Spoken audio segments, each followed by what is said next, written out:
Bom, telefone. Não, isso aí. Não? Doutor Modesto, eu fiz uma pesquisa hoje no meu Facebook perguntando para as pessoas o que elas achavam pior para o Brasil. Urnas eletrônicas, fake news ou STF? E estou fazendo essa pergunta para você agora. Se você tivesse que me responder, o que você diria? Eu diria que o STF. Porque o... Acertou.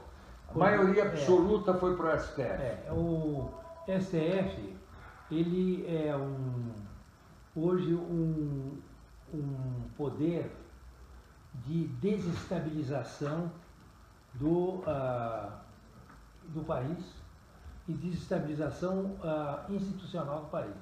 Ele está desestabilizando todas as instituições que já estavam, que era o Poder Executivo e o Poder Legislativo. E ele comete as maiores barbaridades, na medida em que ele é o maior inimigo do próprio Poder Judiciário. Ou seja, o Poder Judiciário, dentro do princípio do juiz natural, julga os corruptos, condena ou absolve os corruptos, e o Supremo Tribunal Federal vai lá e desmancha todas as decisões que o tribunal, que o Poder Judiciário estabelece. Portanto, nessa escolinha do professor Raimundo, qual que você, dos juízes, você via com mais resistência, menos simpaticamente? Não é, a questão aqui é o seguinte... Porque o meu eu estou fora. Não, eu estou fora do Toffoli. Estou fora. O caso é o seguinte, o problema é esse, quer dizer, a coisa é tão insidiosa que eles ficam culpando a segunda turma, culpando aquele Gilmar Mendes, aquela figura, culpando o petista, o juiz petista, Toffoli, entendeu? O outro lá, o Lewandowski, culpando aquele outro, Aurélio de Mello. E, na realidade, quem é o grande destruidor das instituições no Brasil, o grande criminoso que realmente condena e leva à desmoralização, condena não absolve, e leva à desmoralização do próprio Poder Judiciário, é o Supremo Tribunal Federal, não é a segunda turma, não é o seu Gilmar. Sabe o que o seu Gilmar faz? O seu Gilmar, por exemplo, ele faz as barbaridades lá dentro. Mas não é ele, os outros admitem e é o Supremo que realmente absolve, que dá habeas corpus para aquelas corruptos todos, e é o Supremo que faz. Então, não, a segunda turma que não presta não é a segunda turma, entendeu? É o Supremo Tribunal Federal que, pelas alvarás de soltura que ele emite, certo? Pelas sentenças que ele dá de absolvição, quer dizer, como organismo do Estado, é que é o responsável. Não acabar com essa mamata de dizer que ali tem um pior, tem um melhor. Tem os piores que agem e que capturaram o Supremo Tribunal Federal. São 4 juízes lá dentro que capturaram o Supremo Tribunal Federal como um bando que domina aquilo. E os outros são absolutamente omissos e admitem que seja o Supremo Tribunal hoje um local onde realmente se absolve todos os bandidos do Brasil. E não só a absolvição no sentido de dar habeas corpus, mas trancam ações, tá certo? Engavetam investigações. Em todos os sentidos, eles penetram na Polícia Federal, na Promotoria Federal, no Poder Judiciário e desmancham todas as medidas que têm sido tomadas contra a corrupção no Brasil. É o Supremo que faz isso, não é o fulano Beltrano. Eu tenho uma dúvida, que eu não sei, você vai me contar. Eles realmente têm constitucionalmente esse poder ou eles assumiram esse poder com a fragilização eles não têm esse da poder. justiça? Eles não têm o poder, o poder que eles têm é o poder de criar a paz social, segundo a Constituição e segundo os princípios do Código de Processo Civil e Penal. Eles têm que constituir a paz social, a harmonia social. O que eles fazem?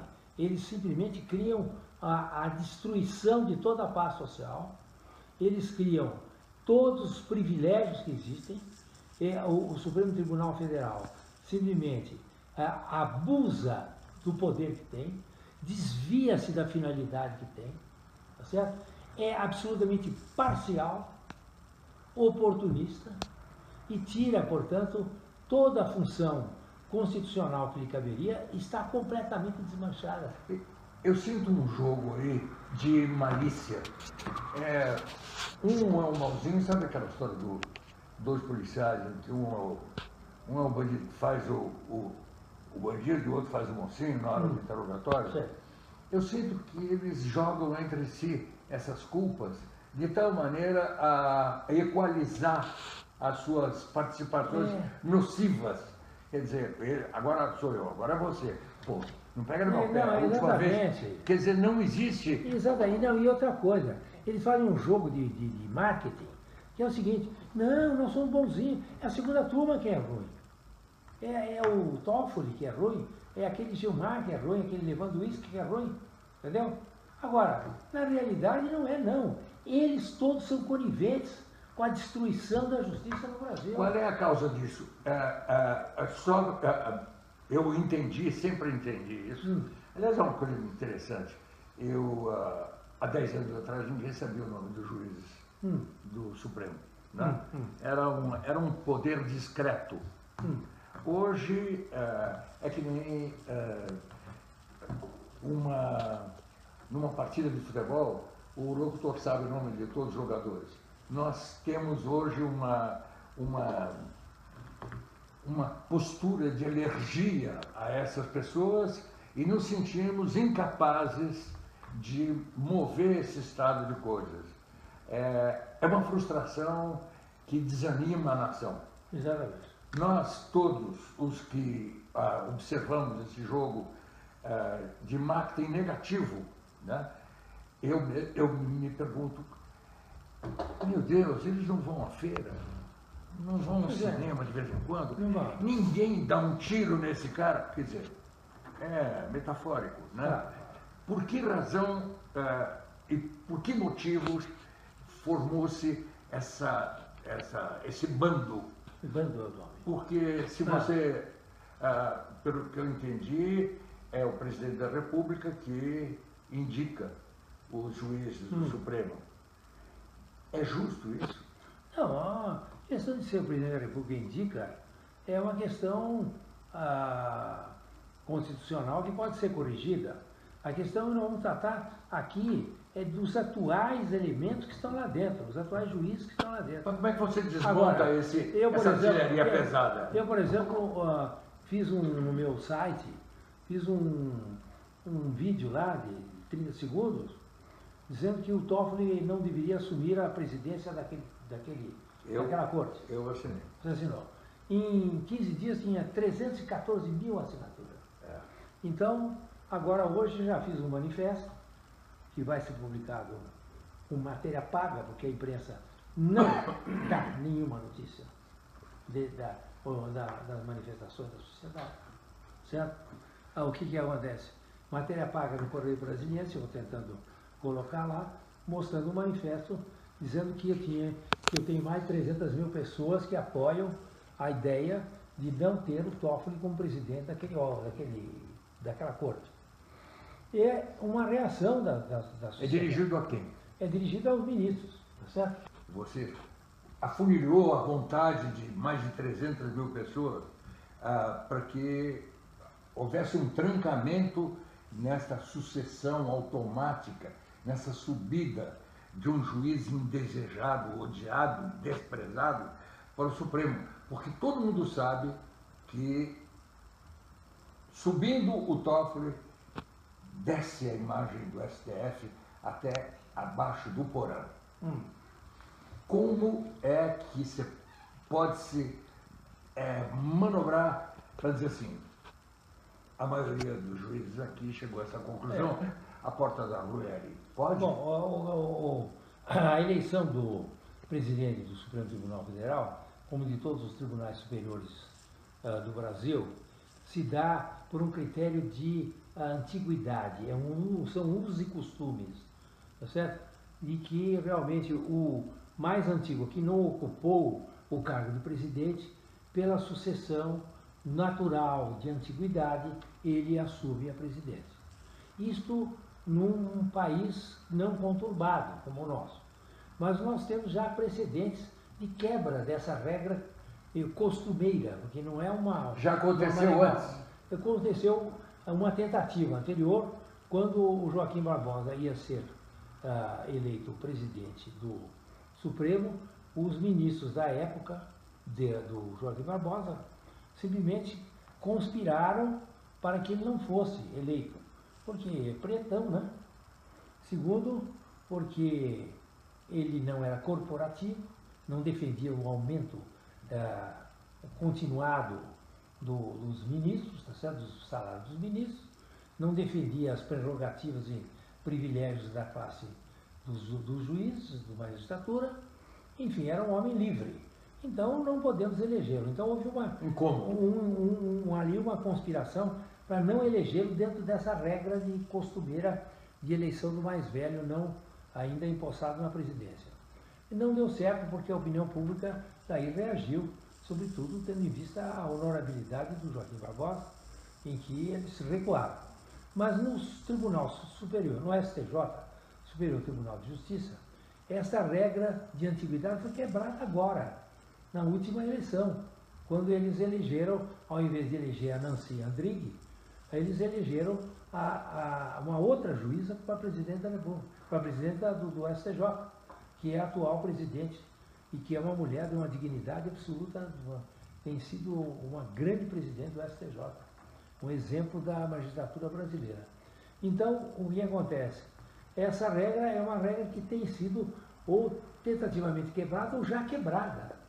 Então, nada custa dos ministros dignos que existam no Supremo Tribunal Federal, que são catalogados como 7 ministros decentes lá dentro, que realmente reajam contra a indicação e a eleição por aclamação. É uma votação, então? É uma votação simbólica.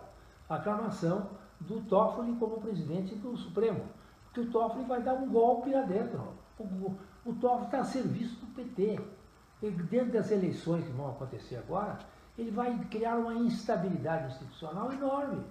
Ele é um homem que absolutamente que não tem condições morais de conduta funcional, de conduta jurídica capazes de levá-lo a esse cargo. Então, caberia a esse ministro que se colocam como ministros dignos, imparciais, reagir e eleger um outro candidato. Além do voto popular, dessa pressão popular, dessa votação machista de 300 e tantos mil, não existem associações de profissionais, de gente ligada ao exercício do direito, que pudesse se juntar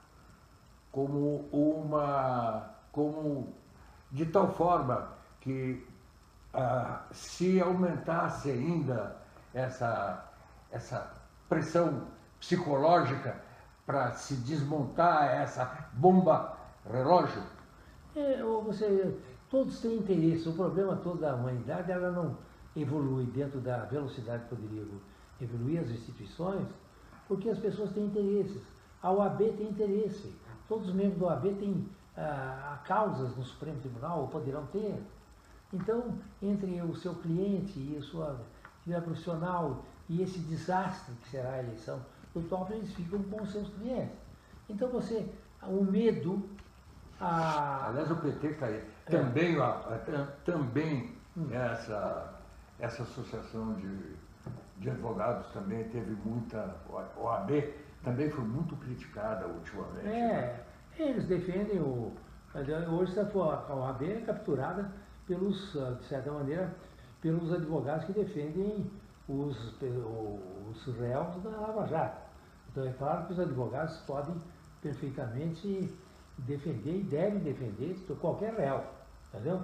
Agora, no caso, há uma captura também da OAB por esse tipo por essa classe de advogado. Então você não pode contar com nenhuma instituição no Brasil que chegue lá e diga, historicamente, não pode. É o cidadão que tem que fazer isso. É você que está fazendo isso, eu que estou fazendo. Milhares, tem 300 mil pessoas, 314 mil até há poucas horas. Mas essas associações não podem jurar suspeição. Não, elas não fazem nada, elas têm interesse, os seus membros que constituem a associação têm interesses profissionais que se sobrepõem ao interesse do país, entendeu? É uma coisa terrível. Eu acho que a humanidade é assim, não é que o Brasil é assim, o momento é assim. As pessoas se acovardam e põem o seu interesse antes do interesse público. Se acomodam politicamente. Se acomodam. E com isso vão sofrendo desastres sucessivos. Entendeu? A sociedade brasileira está desagregada. Agora, A crise econômica no Brasil... Agora, sem essa interveniência positiva, saudável, sem essa sanitização do Supremo, o barco está a uma troca. Uma troca. Nós temos, num momento de crise e que antecipa até uma confrontação civil.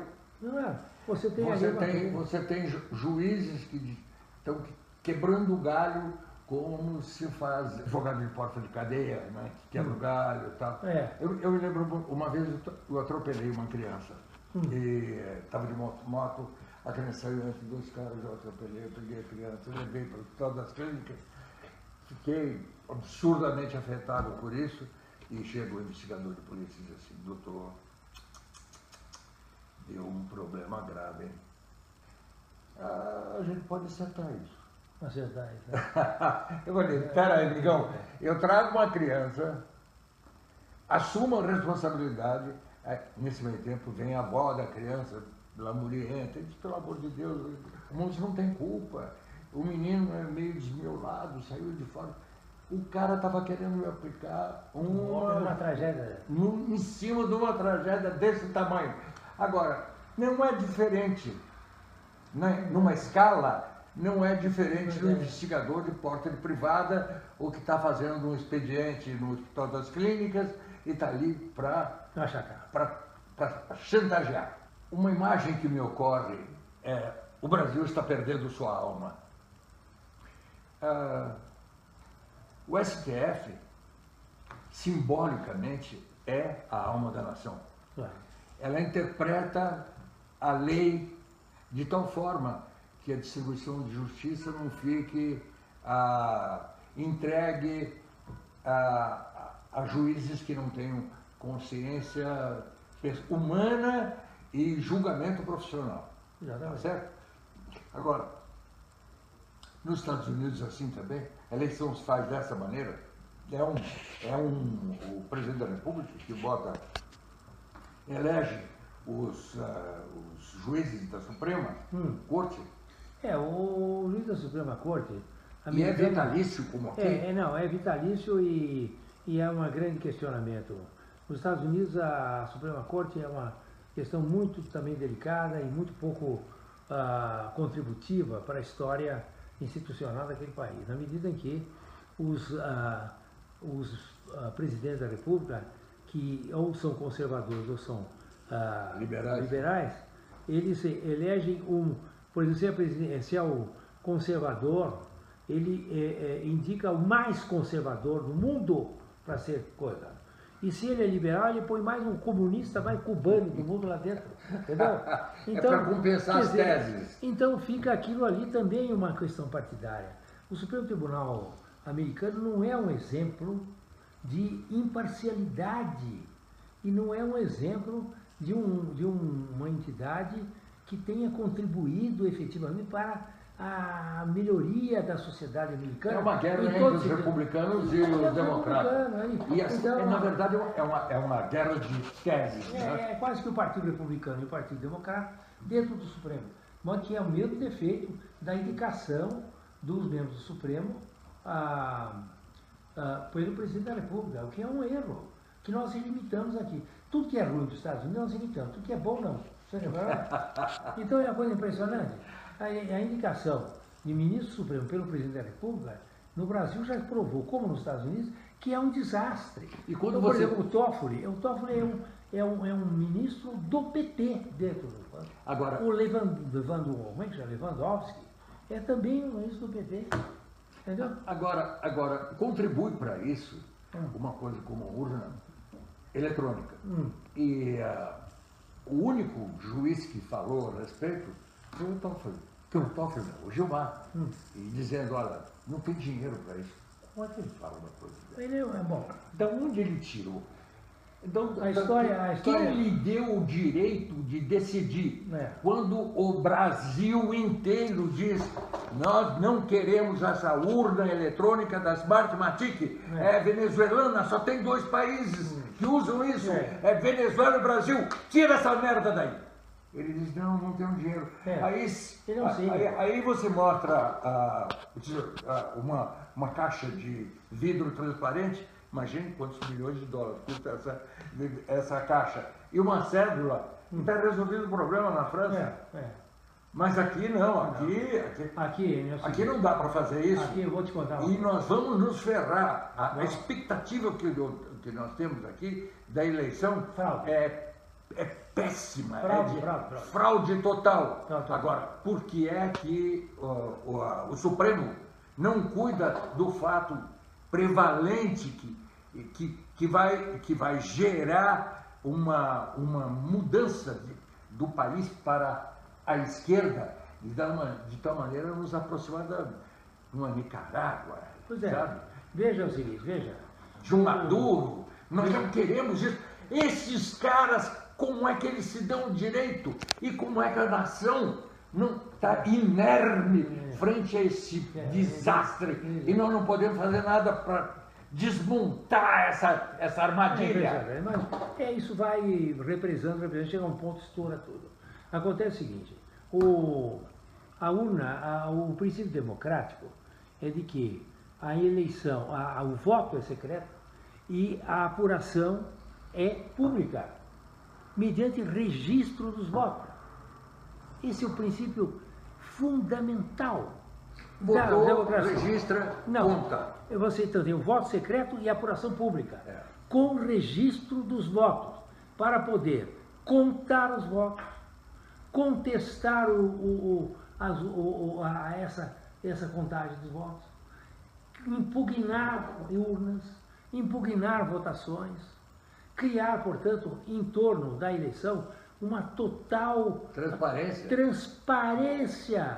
Isso é o princípio fundamental da democracia. Você não pode ter uma democracia em que a apuração é secreta. Então nós temos... aqui no Brasil, no Brasil, a apuração é secreta. Agora, esse tal como é que chama? Gilmar Mendes.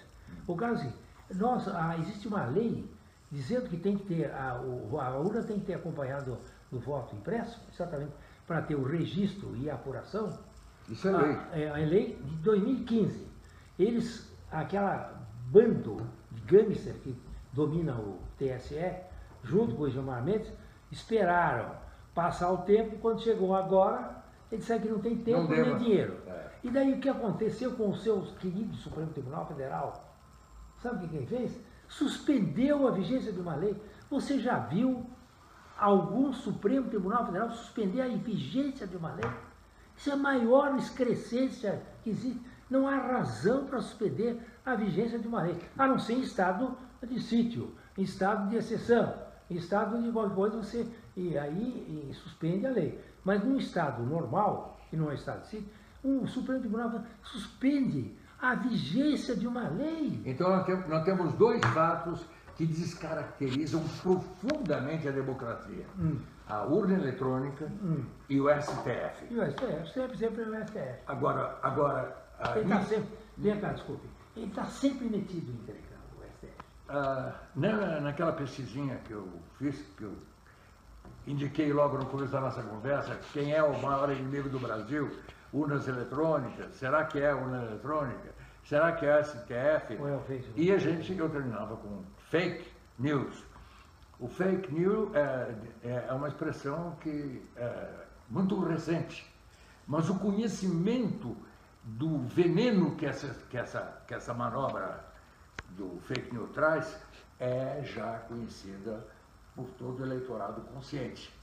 Há um controle da opinião divulgada no Facebook e na mídia digital em geral contra a direita. A esquerda se apossou de todos os organismos, de todos, inclusive dentro do próprio Facebook, criando, alugando o serviço de empresas de esquerda para cortar de maneira cirúrgica ou indiscriminada as opiniões que favoreçam o Bolsonaro. Então, a coisa grave é que você tem uma interveniência de uma empresa americana, no caso do fake news, e de uma venezuelana, que é o caso da urna eletrônica, e do STF, que é vendido ao PT. Escuta, já aconteceu o golpe nesse país, já foi dado o golpe. O que falta? Não, esse negócio da Facebook, como é que chama? De fake news. De censurar a notícia, eu não entendi até hoje. Censura, o jeito que você bota uma notícia lá, censura. Ela corta. Ela, olha só. É o fim do mundo, né? Só para ter uma ideia. Uma semana atrás, eu não notei muito essa. Eles cortaram quase 200 pessoas e. Eu não acompanhei muito, mas é um absurdo. Cortaram, bloquearam a mim. Eu sei. Isso aqui não vai sair em lugar nenhum também. Não, vai sair, sim. Vai sair. Porque nós temos um site. A reunião. Então, é o site. E eu posso jogar isso para o Facebook. O que eu não sei é se o Facebook, na hora que assumir o conhecimento dessa promotoria que nós estamos armando aqui, não vai dizer, não, isso aí corta o Enio, bloqueia já. E aí bloqueia o que nós estamos conversando. Mas ainda vai sobrar o site, porque o site é www, não é ligado mas é o fim do mundo. Eu vi isso, eu não prestei muita atenção, mas eu vi que tem uma censura. Tem uma censura realmente. Que a censura é um princípio absurdo. É que você corta a liberdade de expressão. É um absurdo. Se o sujeito, por exemplo, faz uma notícia lá que é tendenciosa, ele que responda pela notícia tendenciosa. Agora, você ter um terceiro censurar, então, qual é o princípio democrático que existe? Olha, eu tenho um camarada aqui, digo o nome dele, não, quero do Ceará, o Joselito, vá. O Joselito, ele disse que lá do Ceará, a situação que está armada é uma cumplicidade entre alguns juízes e empresas que estabelecem esse controle das notícias. De tal forma que em 72 horas, no máximo, qualquer notícia inconveniente é podada das redes virtuais. Agora, o fato grave disso é que as pesquisas mostram que metade das pessoas, hoje vai ser progressivo isso, 47%, orientam o seu voto através da mídia virtual. Não é através da televisão, do rádio. Não, é mídia virtual. E controlando a mídia virtual, podando, arrancando braços, pernas, cabeça, língua, a liberdade de expressão está sob controle. E você tem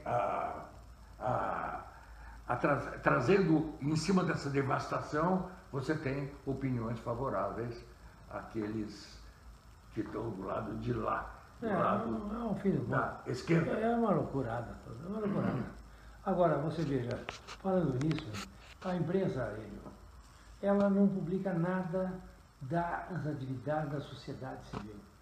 Então, por exemplo, eu fiz um vídeo, como falei para vocês, fiz um vídeo dizendo que o Toffoli não podia exercer o cargo de presidente do Supremo Tribunal Federal. Imediatamente fizeram puseram uma plataforma lá e puseram abaixo da... Nem fui eu, porque eu não sei fazer essas coisas. Daí teve 300, em 15 dias, 300 mil adesões, mais 300. Agora, esse movimento, o meu vídeo, o apoio de 300 mil pessoas em poucos dias, não é publicado em hipótese, há uma censura total. A imprensa escrita, a imprensa, vamos dizer assim, tradicional, ela está totalmente completamente afastada dos movimentos sociais contra os abusos que o Supremo faz, contra a corrupção, contra tudo que se faz por aí. Você lembra como é que era a Folha, era um jornal importante? É. Como era sério, ponderado, crítico?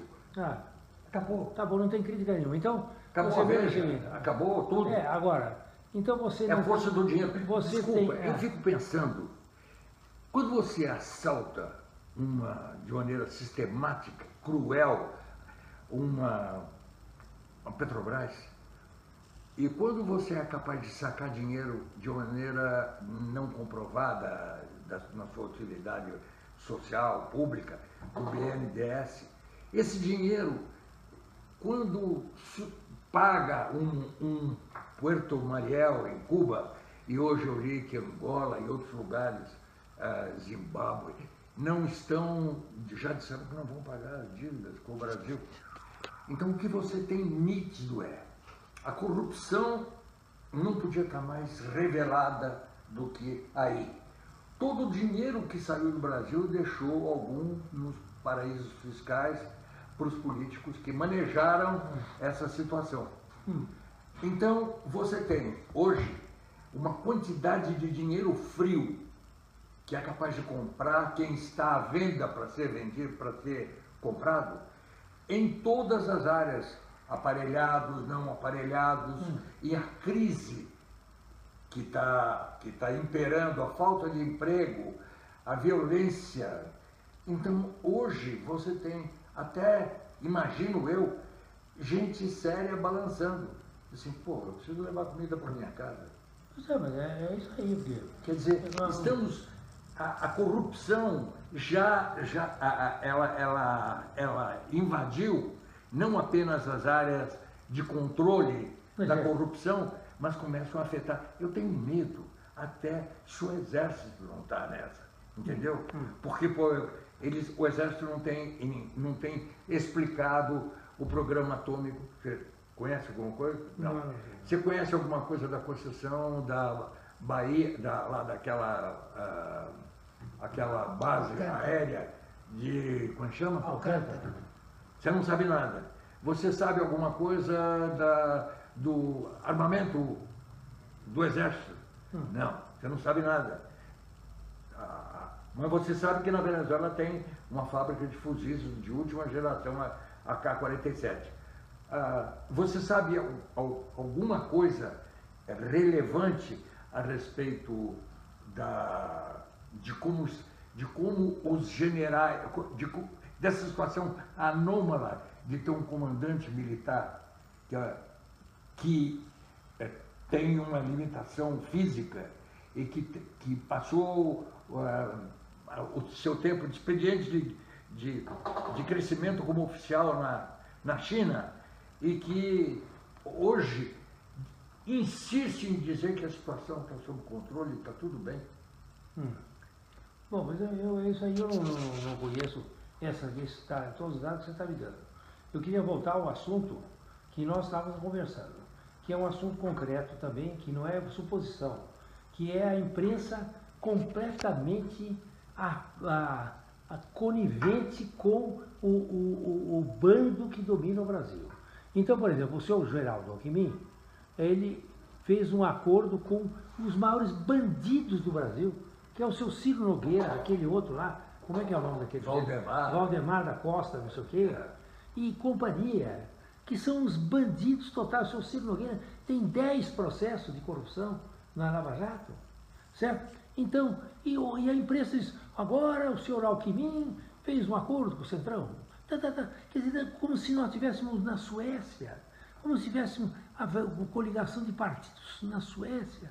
Quer dizer, não tem nenhuma informação a dar ao público que esse Centrão é nojento, que são compostos de criminosos, que o seu Alckmin fez acordo com criminosos para ter tempo na televisão e deve ter pago uma nota enorme com esse negócio que você falou, dinheiro do paraíso fiscal, deve ter tudo entrado para a conta do Ciro Nogueira, do tal do Valdemar, não sei o quê. Então, você veja, a imprensa, ela não apoia a sociedade civil na sua luta. Você pode dizer, a sociedade civil luta, é contra os abusos do Supremo Tribunal Federal, é a favor da Lava Jato, a favor de todas as medidas contra a corrupção. Não dão bola nenhuma. Eles não dão notícia nenhuma. E manobram contra a Lava Jato. Como manobram contra a Lava Jato, agora, completamente. Mas a sociedade civil não existe para isso, só existe esses políticos tradicionais. Por exemplo, aquele Amoedo. O Amoedo é o candidato lá do Partido Novo. Não dão nenhuma chance para o Amoedo. Eles fazem, como é que chama? A palestra, como é que chama? Mesa redonda com esse político. Não convidam. Quem é fora do esquema, que é o Ciro, que é a Marina, que é não sei quem, que é o Alckmin, papapá, daí eles põem, o resto eles não põem. Quer dizer, então você está falando do fake news, que é uma maneira de censurar a direita, eles censuram a sociedade. A imprensa brasileira oficial, essa tradicional antiga, ela censura a sociedade. A sociedade não tem nenhum movimento da sociedade civil, movimento político da sociedade civil, de protesto, não tem menor cobertura na imprensa e na televisão também. Eu me escandalizo fácil agora. Eu vi hoje um pequeno post mostrando o Emael. Emael! O Emael é o candidato eterno à presidência da República. Claro, lógico. Por quê? Porque tem um fundo eleitoral. Agora, aparece a cara do sujeito, mais o outro que é o vice, mas não sei o quê. Uns caras saíram da onde? Mas ninguém abre a boca, ninguém diz: ô Emael, porra, pega a reta, vai embora, desapareça daqui, faleça. Esse regime está podre e você está ajudando a apodrecer esse regime. Não existe um movimento de promotoria, nenhum. E esta ferveção que se coloca na mídia virtual sendo podada pelo fake news. Eu tenho uma enorme, sabe que eu tenho uma enorme admiração por você. Nada, eu adoro você. Porque você é um homem que